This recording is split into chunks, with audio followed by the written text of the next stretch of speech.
دیکھ رہے ہیں آواز وطن نیوز۔ رپورٹ کر رہے ہیں احمد عثمان اوٹھو۔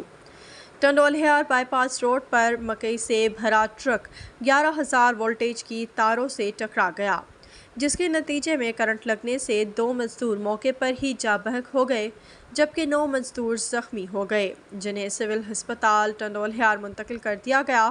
جاں بحق ہونے والوں میں ایم الہیار اور تعمیر حسین شامل ہیں۔ سول ہسپتال میں ایمرجنسی کی سہولیات نہ ہونے کے باعث زخمی مزدور اذیت کا شکار رہے۔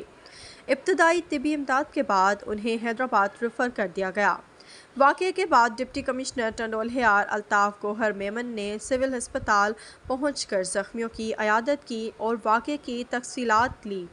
ہسپتال میں سہولیات کے فقدان پر ڈپٹی کمشنر نے ہسپتال انتظامیہ پر برہمی کا اظہار کیا۔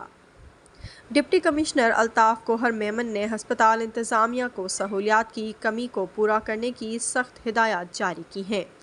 ڈپٹی کمشنر الطاف گوہر میمن نے میڈیا کو بتایا کہ واقعے کی تفصیل لی جا رہی ہے۔